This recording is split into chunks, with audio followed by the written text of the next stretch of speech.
Taste the Daily.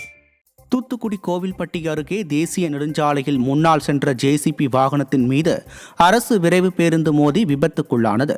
திருப்பதியில் இருந்து நாகர்கோவில் நோக்கி சென்ற அரசு விரைவு பேருந்து கோவில்பட்டி அருகே விபத்துக்குள்ளானதில் பேருந்தின் முன்பகுதி முற்றிலுமாக சேதமடைந்தது.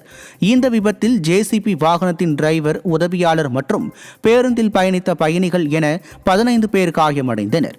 காயமடைந்தவர்கள் சிகிச்சைக்காக கோவில்பட்டி அரசு மருத்துவமனையில் அனுமதிக்கப்பட்டனர். ராணிப்பேட்டை மாவட்டம் பணப்பாக்கம் அருகே கால்வாயில் ஏற்பட்ட வெள்ளப்பெருக்கில் சாலை அடித்துச் செல்லப்பட்டதால் போக்குவரத்து பாதிக்கப்பட்டது. பிள்ளைப்பாக்கம் வழியாக காஞ்சிபுரம் செல்லும் சாலையில் தாமல் ஏரிக்கு செல்லும் கால்வாயின் குறுக்கே மேம்பாலம் கட்டுமான பணிகள் நடைபெற்று வருகிறது.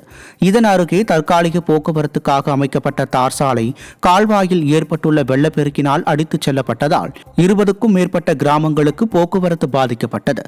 இதனால் சிரமத்திற்குள்ளாகியுள்ள மக்கள் மேம்பால பணிகளை விரைந்து முடிக்க வேண்டும் என்று ஸ்டாலின் அரசுக்கு கோரிக்கை வைத்துள்ளனர். திருவண்ணாமலை மாவட்டம் வட ஆண்டாப்பட்டுவில் உள்ள சேரியந்தல் அரசு தொடக்கப் பள்ளியில் கடந்த சில நாட்களுக்கு முன் பெய்த கனமழையால் பள்ளிக்குள் 7 அடி உயரத்திற்கு வெள்ளம் புகுந்து மாணவர்களுக்கு வழங்க வைத்திருந்த சத்துணவுப் பொருட்கள் முற்றிலும் சேதமானது. இதைக் கண்டு கோபமுற்ற பெற்றோர்கள் மழைநீர் கால்வாய் அமைக்கும் வரை தங்கள் குழந்தைகளை பள்ளிக்கு அனுப்ப மாட்டோம் என கூறி பள்ளி வளாகத்தை முற்றுகையிட்டனர். இந்த விடியா ஆட்சியில் கல்வித்துறையில் அவலங்கள் இல்லாத நாட்களே இல்லை என ஆகிவிட்டதாக மக்கள் வேதனை தெரிவித்துள்ளனர். நாகை மாவட்டத்தில் தொடர் மழையால் பாதிக்கப்பட்ட நெற்பயிர்களுக்கு நிவாரணம் வழங்க வேண்டும் என்று விவசாயிகள் கோரிக்கை விடுத்துள்ளனர். மழை நின்ற பிறகும் வேதாரண்யம் தலைஞாயிறு சுற்றுவட்டார பகுதிகளான ஓரடியம்பலம், அக்ரகாரம், பிரிஞ்சி மூளை, திருமாலம், ஆய்மூர் உள்ளிட்ட பகுதிகளில் 10,000 ஏக்கரில் நேரடி விதைப்பு மற்றும் நடவு முறையில் பயிரிடப்பட்டிருந்த நெற்பயிர்கள் மழைநீர் வடியாததால் அழுகியுள்ளன. இதுவரையில் எந்தவொரு திமுக அமைச்சரோ ஸ்டாலின் அரசு அதிகாரிகளோ பார்வையிடவில்லை என்று குற்றம் சாட்டும் விவசாயிகள் சேதமடைந்த பகுதிகளை கணக்கிட்டு உரிய நிவாரணம் வழங்க வேண்டும் என்று கோரிக்கை வைத்துள்ளனர்.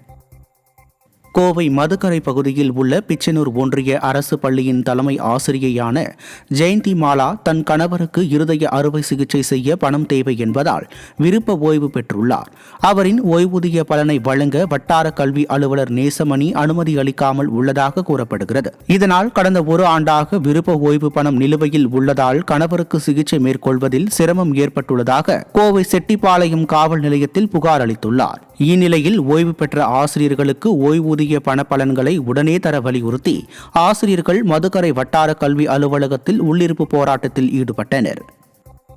விருதுநகர் மாவட்டம் காரியாபட்டி அருகே முடியனூர் கிராமத்தில் உள்ள 50 ஏக்கர் பரப்பிலான கண்மாயில் இளைஞர்கள் வருடாந்திரமாக மீன் வளர்ப்பதற்காக 20,000க்கும் மேற்பட்ட மீன் குஞ்சுகளை விடுவார்கள். இந்த முறை 3 மாதங்களுக்கு முன் விடப்பட்ட 20,000 மீன் குஞ்சுகள் தற்போது வளர்ந்து கண்மாயில் உள்ள கிணற்றில் ஆயிரக்கணக்கான மீன்கள் மர்மமான முறையில் இறந்து மிதப்பதை கண்டுபிடித்தனர். கிராம மக்கள் அங்கு சென்று விசாரித்த போது கிணற்றின் நீரில் விஷம் கலந்துவிடப்பட்டு மீன்கள் இறந்ததாக தெரிய வந்தது. இந்த சம்பவம் கிராமத்தில் பெரும் அதிர்ச்சியை ஏற்படுத்தியுள்ளது. சென்னை வள்ளுவர் கோட்டத்தில் ஆரம்ப சுகாதார நிலையங்களில் காலியாக உள்ள 3,000க்கும் மேற்பட்ட கிராம சுகாதார செவிலியர் பணியிடங்களை நிரப்ப தமிழக அரசை வலியுறுத்தி பயிற்சி முடித்த செவிலியர்கள் ஆர்ப்பாட்டத்தில் ஈடுபட்டனர். பயிற்சியை முடித்து 2 ஆண்டுகள் ஆகியும் வேலையில்லாமல் இருக்கும் தங்களை சுகாதாரத்துறையின் கீழ் செயல்படும் ஆரம்ப சுகாதார நிலையங்களில் காலியாக உள்ள பணியிடங்களில் உடனடியாக தங்களை பணியமர்த்த வேண்டும் என வலியுறுத்தினர். தங்களின் வேதனை குறித்து பலமுறை வலியுறுத்தியும் விடியா மாடல் அரசு தங்களை வஞ்சிப்பதாக வேதனை தெரிவித்தனர்.